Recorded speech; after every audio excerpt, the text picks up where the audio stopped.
पंजाब हुकूमत की जो हमारी वज़ीर आला मरीम नवाज़ साहिबा, उन्होंने अब मरीज़ों के लिए ना सिर्फ दिल में दर्द रखा बल्कि उसका अमली मुज़ाहरा करती हुई हमें नजर आई। कोई भी मरीज़ एमरजेंसी में उनका हेलीकॉप्टर इस्तेमाल कर सकता है। खैबर पख्तूनख्वा हुकूमत जो है वो अपना हेलीकॉप्टर इस्तेमाल करती रही है। सियासत में कोई चीज़ हरफ आखिर नहीं है। उसकी वजह यही थी ना कि पाकिस्तान पीपल्स पार्टी फोर्स ही कर रही होती है, देख रही होती है आने वाले वक्त में क्या हो सकता है। अस्सलाम वालेकुम नाज़रीन, मैं हूं जवाद ज़ैदी और आप देख रहे हैं एडिटोरियलिज्म। नाज़रीन, अगर हम जो पंजाब में पेशरफ्त हो रही है उसको देख कर अगर ये कहें कि पंजाब तरक्की में सबसे आगे निकल गया तो ये गलत ना होगा। पंजाब हुकूमत की जो हमारी वज़ीर आला खातून वज़ीर आला मरीम नवाज़ साहिबा, उन्होंने अब मरीज़ों के लिए ना सिर्फ दिल में दर्द रखा बल्कि उसका अमली मुज़ाहरा करती हुई हमें नजर आई। उन्होंने अब एक हुक्म जारी कर दिया है कि कोई भी मरीज़ एमरजेंसी में उनका हेलीकॉप्टर इस्तेमाल कर सकता है। बात यहीं पर भी ख़त्म ना हुई और वो इससे भी 2 कदम आगे चली गई और उनकी जो टीम है उन्होंने हुक्म जारी कर दिया कि 2 जहाज़ और एक हेलीकॉप्टर खरीदा जाए जिसमें मरीजों के लिए जो एयर एम्बुलेंस के तौर पर उसको इस्तेमाल किया जाएगा। हम देखते हैं कि ऐसी जो सहूलतें होती हैं वो दुनिया के तरक्की पजीर ममालिक में भी बहुत कम हमें देखने को मिलती हैं। या अगर हम दुबई की बात करें उधर आपको देखने को मिल जाएंगी, लेकिन ये काफ़ी एक्सपेंसिव होती हैं और अमीर लोग ही इसको अफोर्ड कर पा सकते हैं। क्या पंजाब हुकूमत इतनी अमीर हो गई है और ये फैसले ले सकती है? यहीं पर एक और सवाल खड़ा होता है इसी के साथ कि भाई जब ये हम इस अमल की तरफ जाएंगे तो कितने ऐसे अस्पताल हैं जिधर एयर एम्बुलेंस की सहूलत हमें मौजूद होगी, जहाँ पे ये एयर एम्बुलेंस के तौर पर हम इसको इस्तेमाल कर पाएंगे। अगर एयरपोर्ट टू एयरपोर्ट सर्विस देंगे तो मरीजों का तो बदहाल और उनकी जो जान में जो थोड़ी बहुत जान रहती है वो भी ख़त्म हो जाएगी। ऐसे बहुत से हॉट टॉपिक्स होंगे जिन पर हम गुफ्तगू करेंगे। इसी में हमारे साथ मौजूद होंगे सीनियर साफ़ी व तज़िया का नईम मुस्तफ़ा साहब। आए उनकी तरफ चलते हैं और इसी से यहीं से बात का आगाज़ करते हैं। अस्सलाम वालेकुम सर। वालेकुम सलाम। सर, एयर एम्बुलेंस का मामला आज खबरों की जीनत बना हुआ है, आपने भी देखा होगा, ये क्या नज़र आ रहा है आपको? देखिए, 2-3 बातें बड़ी अहम हैं। ये हुकूमत जब बनी है ना, ये 8 फरवरी 2024 के बाद पंजाब में बिलखुसूस और वफाक में भी, तो इस वक्त सबसे अहम बात ये थी कि हम किफ़ायतशारी का जो है ना वो दामन हाथ से ना छोड़ें। हम पे जो अल्ले तल्ले हैं ना और जो इजाफी अखराजात हैं उनको कंट्रोल करना जो है ना बहुत ज़रूरी है। सदर मुमलिकत ने, आसिफ ज़रदारी साहब ने, फिर उनके बाद उनके तकलीद में मोहसिन नकवी और अलीम खान साहब ने, इन्होंने जो अपनी तनख्वाहें जो हैं वो ना लेने का ऐलान किया, ये बड़ा खुशाइन था। फिर पंजाब में मोहतरमा जो वज़ीर आला हैं मरीम नवाज़ साहिबा, उन्होंने अच्छी जो है ना 2-3 ऐसी मिसालें कायम की हैं जो काबिल तकलीद भी हैं और काबिल तारीफ भी। मिसाल है जरा पहली तो ये है कि उन्होंने ये कहा जी कि ट्रैफिक बंद होती है जब वो अपने घर जाती उम्रा से निकलती हैं। सर, हर वजीर आला जो आता है वो ये बयान करता है कि ट्रैफिक बयान नहीं वजीर आज़म इमरान खान थे, वो भी इसी पे लेते थे। सुने इसको। उन्होंने ये कहा जी कि मैं अपने घर से और सेक्रेटेरिएट तक, अपने ऑफिस तक, 90 शहर तक, 8 क्लब तक, जहाँ भी जाना चाहूँगी वहाँ मैं हेलीकॉप्टर इस्तेमाल करूँगी। पहले उन्होंने बात ये की कि बजाय इसके कि ट्रैफिक हर जगह रुके, लोगों को परेशानी हो और या हमें भी जो है वो 15, 20, 25 मिनट ज़ाया करने पड़े और काफिला जो है ना वो इतना लंबा चौड़ा जाए। सर, ये 50 रुपए किलोमीटर वाला सीन तो नहीं होगा दोबारा? नहीं, ये नहीं है। ये तो उनका अपना वो हेलीकॉप्टर है, वो तो किसी को नहीं दे रही ना, वो किराए पे नहीं है, वो अपने इस्तेमाल के लिए कहा उन्होंने पहले उन्होंने कहा जी कि मैं जो है वो अपने दफ्तर, घर से दफ्तर तक का सफ़र जो है वो हेलीकॉप्टर पे करूँगी ताकि पब्लिक जो है वो परेशान ना हो, सड़कों पे जो है वो सिग्नल्स बंद ना करने पड़े और इस तरह के बहुत सारे मामला हैं। एक बात तो ये।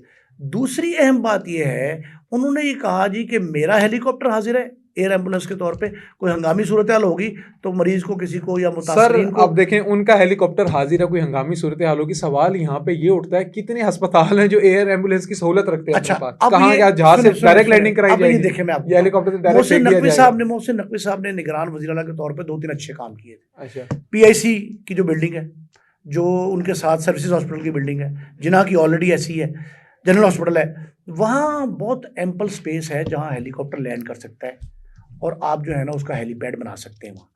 अब तो हेलीपैड बनेंगे, हेलीकॉप्टर लैंड करेंगे तो क्या होगा? खर्चा ही खर्चा। ये अखराजात अपनी जगह पे हैं, आप सहूलियात से मुआवजा ना करें इसका। सर, सहूलियत देनी है ना सर, ये पब्लिक को, कौन सी पब्लिक को सहूलत दी जा रही है हमारे यहाँ पे? अगर हम इसी के बेहतर हम अस्पतालों की जो हम देखते हैं कि जो उनकी सूरत हाल है, ना की सूरत हाल है, उसको बेहतर कर लिया जाता है, इलाज की सहूलियत बेहतर की जा सकती थी, अस्पताल PIC गई है, बेड में इजाफा किया जा सकता है। एक रोज कबल PIC गई है, आज वो अखबार वहां से गई और यहाँ से जहाज का मशवरा लेके आई। सुने वहां वो गई हैं और वहाँ जाके उन्होंने मरीजों से पूछा लवाकिन से, और एमएस के खिलाफ जितने मेडिकल सुपरडेंट जो हैं वहाँ के पीआईसी के, उनके खिलाफ जो है लोगों ने शिकायत के अंबार लगा दिए।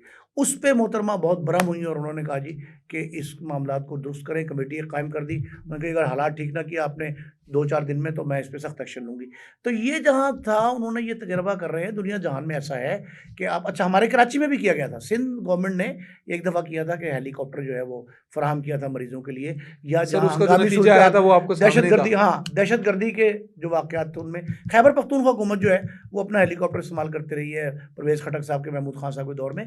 तो ये कोई नया तजर्बा नहीं है, लेकिन इसका हमें अखराजात से मवाजना नहीं करना चाहिए सर कि अखराजात से सहूलियात अगर पब्लिक को दी जा रही हैं तो उस पर खर्च देखें। आप चाहते ये हैं कि कहीं और खर्च हो जाए। सर हम हमें कहीं और तनकीद, नहीं चाहते, हम ये चाहते हैं कि यही पैसा अद्वियात पे खर्च हो और ये हाँ पैसा ये बेडों पे बात, खर्च हो, ये पैसा डिस्ट्रिक्ट अस्पतालों पे लवाजमात खर्च हैं, हो। उन ये अगर लवाजमात, इस तरह हम इस्तेमाल करें, जो तरजीहाती प्रोजेक्ट्स हैं उस पे हम इस्तेमाल करें, ना सिर्फ एयर एम्बुलेंस जो कि हमें सिर्फ पॉपुलैरिटी का एक फैसला हो जाए या अखबारों की जीनत बनने के फैसले ना करें, हम वो फैसले करें कि जो ये काम कर ये सकें।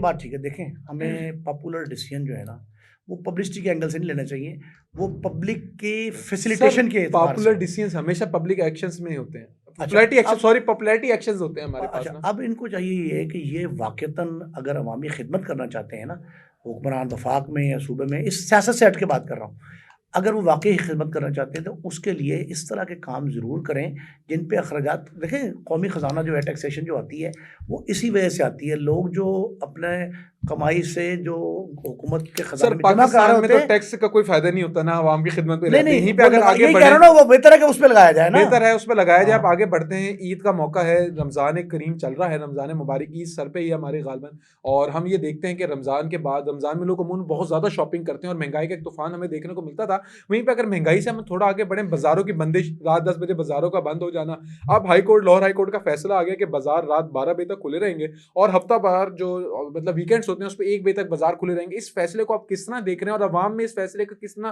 देखिए मकबूलियत ये आएगी बड़ा और अवाम खुशाइन इस किस फैसला तरह है। लेगी इस फैसले को? देखें, हमें इस तरह की पाबंदियाँ बिला जवाज जो है ना, क्योंकि तिजारत और बढ़ती है, किसी आपकी फायदे की नहीं है वो पैसे आते हैं पाबंदियाँ, आपके पास, वो नहीं करना मईशत चाहिए। चलती है। हाँ, हमारे यहाँ जो मईशत का पहिया है ना उसको हम जाम करने की कोशिश न जाने क्यों करते हैं। बाज़ औक़ात कसाद बाज़ारी, ज़ख़ीरा अंदोज़ी की शक्ल में, बाज़ वक़्त गिरानी की शक्ल में, खुद साख्ता महंगाई की शक्ल में। ये हमें करने की बजाय हमें चाहिए कि ये जो सर्कल है ना, इसमें तिजारती सर्कल जो है इसको बढ़ाने के लिए, जहाँ कहते हैं ना टैक्स नेटवर्क बढ़ाया जाए और तिजारती सर्कल भी बढ़ाया जाए, उसकी स्पीड में इजाफा, उसको स्पीड अप किया जाए उसको। तो उसके लिए ये अच्छे फैसले हैं। हाई कोर्ट ने बहुत अच्छा डिसीजन दिया है कि हफ्ते के रोज़ तो रात 1 बजे तक खोलें और वैसे रूटीन में 12 बजे तक खुले रहें। देखिए, शहरी के लिए लोगों ने जो है शॉपिंग करनी होती है, और वो जो अब गली मोहल्ले के बाजार बंदिश की पाबंदी लगा देंगे तो उससे वो क्या करेंगे शहरी, और तो कोई हल नहीं है। बाज़ तो इलाके ऐसे हैं कि जिनके घरों से बहुत दूर है बाज़ार, और वो बाज़ार भी नहीं जा सकते, करीब कोई दुकान नहीं है। तो उसके लिए कोई ना कोई हल ऐसा होना चाहिए था। ये अच्छा काम किया है, मेरा ख्याल है कि अच्छा सर, अच्छा काम कि किया रमज़ान है। के अलावा भी जारी रहना चाहिए। अच्छा, रमज़ान के अलावा भी जारी रहनी चाहिए, मईशत चलती रहती है आपकी ना। हम्म। कल यूसुफ से गिलानी सेनेट का इंतखाब जीत गया, हमने पहले ही बता दिया था, इलेक्शन चल रहा था तो इधर गुफ्तगू, क्योंकि हमारा रिकॉर्डेड प्रोग्राम होता है तो हम पहले ही कर लेते हैं। अब पीपल्स पार्टी ने इंतखाबात, सेनेट इंतखाबात से मुतालिक कमेटी तश्कील दे दी है, तो ये किस तरह खुशाइन है उनके लिए, और ये क्या सोचिए पीपल्स पार्टी कितनी एक सीटें निकालना देखिए, चाहती 2 है? तारीख को जनरल इलेक्शन है सेनेट सेनेट के के, जो बाकी सीटें खाली हुई हैं। रमज़ान में ही अभी होंगे। सिर्फ ज़िमनी इलेक्शन था। ज़िमनी इलेक्शन में पाकिस्तान पीपल्स पार्टी ने 4 नशिस्तें ली हैं 6 में से। एक मिली है मुस्लिम लीग नून को, एक और मिली है JUI को। 6 नशिस्तों में से 4 पीपल्स पार्टी है, उसका पलड़ा अब भी भारी है। इस यूसुफ गिलानी साहब ने अपनी छोड़ी हुई सीट दोबारा जीत ली है। अच्छा सर, कौमी पीपल्स असम्बली का पार्टी हल्फ लिया सीटें था। जीते जा रही है, तो ये इमरान खान साहब किधर खड़े होंगे, इनकी पार्टी कहाँ गिरावट आप देखिए, देखेंगे? पेशावर हाई कोर्ट ने जो फैसला दिया है आपने देखा है, वो सर, कहते हैं कि जो सीटें उसके लिए हैं, सीटें जो जमात लड़े इलेक्शन, जमात ने इलेक्शन नहीं लड़ा तो सीटें कैसे मिलेंगी। ये बड़ा अच्छा उनका नुक्ता था। अब और मुतफिका फैसला सबसे है। अच्छी गेम, फिर हमें ये नजर नहीं आ रहा कि सिर्फ जरदारी साहब सियासी, जैसा आप मैंने सियासी आपसे बसीरत कई बार से कहा ना, वो बसीरत हमें मियां साहब भी अपनी सियासी बसीरत रखते हैं, चौधरी शुजात साहब भी रखते होंगे, लेकिन इन सब के ऊपर जो इन सब में भी जो सियासी बसीरत हावी आती है, क्या जरदारी साहब की सियासी बसीरत हावी नहीं आती? भाई, वो इसीलिए नारा है ना कि एक जरदारी सब पे भारी। वो सब पे भारी इस तरह है कि वो बहुत ज़ीरक शख्स हैं, दानिशमंदाना फैसले करते हैं, और सियासत में दानिश और बसीरत की जो वैल्यू और वक़्त है ना, वो कहीं ज़्यादा है मकबूलियत से। मकबूल आम फैसले और चीज़ें। अभी आपने पहले जुमला कहा था ना कि मकबूलियत की खातिर फैसले किए जा रहे हैं, ये अवामी मकबूलियत के हसूल के लिए नहीं है। उनके फैसले जरदारी साहब के जो हैं वो सियासी बसीरत के तहत होते हैं, जरदारी साहब के और फैसले वो नतीजा खेज भी साबित हो रहे हैं और बारावर सर भी हैं। नतीजा खेज साबित हो रहे हैं। बेटी को खातून अव्वल बना लेना, बिलावल भुट्टो जरदारी को इतना लॉन्च करना, आपको नजर नहीं आता कि वो दोनों बच्चों को सियासत में एक बड़ी, क्या कह सकते हैं, देखिए कैलकुलेशन के ट्रेनिंग साथ लेके देखिए, चल रहे हैं, वो ट्रेनिंग देखिए दिलवा रहे हैं। मैं बताता हूँ आपको, मैंने आपसे कहा था कि 2 खवातीन जो हैं वो सियासत सर के दौर 2 में खवातीन इलेक्शन से पहले कहा था। एक इधर एक पॉइंट और लेने फिर इसी को डिस्कस हाँ। करते हैं कि अगला हमें नजर तो नहीं आ रहा वजीर आजम बिलावल भुट्टो और वजीर आला आसफा भुट्टो। देखें भुट्टो खानदान की लेगेसी जो है ना, वो लेगेसी तो आगे आनी है ना। वो जो जानशीनी का जो कहा जा रहा है ना, वो जानशीनी नहीं है, वो सियासी विरासत है। वो सियासी विरासत जुल्फ़िकार अली भुट्टो मरहूम से लेके मोहतरमा शहीद तक, फिर उनके बाद इधर, और फिर अब जरदारी का भी मिक्सचर मिला लें आप। भुट्टो ख़ानदान और जरदारी ख़ानदान सियासत में दोनों बड़े ख़ानदान हैं। हाकिम अली जरदारी मरहूम के साहबजादे आसिफ जरदारी, और बेनज़ीर मोहतरमा के साहबजादे बिलावल भुट्टो जरदारी, और जुल्फ़िकार अली भुट्टो के नवासे, ये सारे के सारे जरदारी साहब के बेटे। लेगेसी। हाँ जी, तो ये जो सारा कुछ है ना, ये इस कैलकुलेशन के साथ चल रहा है, और वो जो स्टेप ले रहे हैं, अगले प्राइम मिनिस्टर के तौर पे बिलावल भुट्टो की तैयारी हो रही है, और ये खातून अव्वल के तौर पे जो लाया गया है आसफा भुट्टो को, आसफा भुट्टो वज़ारत आला सिंध की उम्मीदवार भी हो सकती हैं।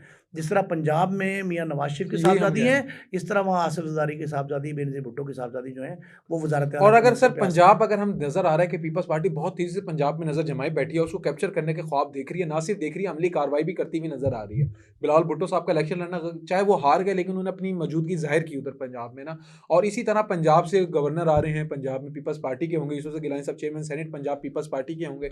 और ना सिर्फ पंजाब बल्कि ये साउथ पंजाब जो हमारा, तो इधर से वो आ रहे हैं। चार देखें वहां से उन्होंने जो है 3 चारों सीटें ले ली हैं बलूचिस्तान की। ऐसे ही सर। तो आपको नहीं लगता कि पंजाब में पीपल्स पार्टी अपने कदम बढ़ाएगी और ये कहीं ना कहीं नून लीग को ये खत्म करने के भी मुतरादिफ साबित हो सकता है, देखिए या नून लीग अपनी बका कर जाएगी पंजाब में? सियासत में कोई चीज़ हरफ आखिर नहीं है। हम जो है ना वो तज्जिया करते हैं ग्राउंड फैक्ट्स पे। ग्राउंड फैक्ट्स से अभी ये बात बहुत दूर है कि पंजाब में पीपल्स पार्टी रिवाइवल कर ले अपना।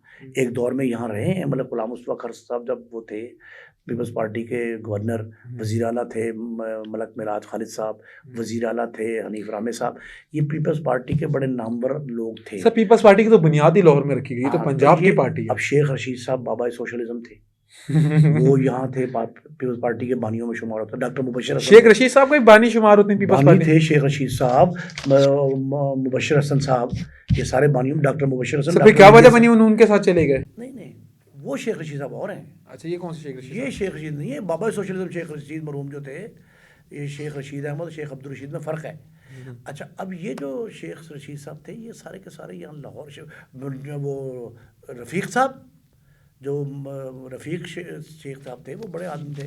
ये सारे के सारे लोग जो थे पीपल्स पार्टी से ही थे, और इन्होंने पीपल्स पार्टी को पंजाब में बाकायदा खून से सींचा था।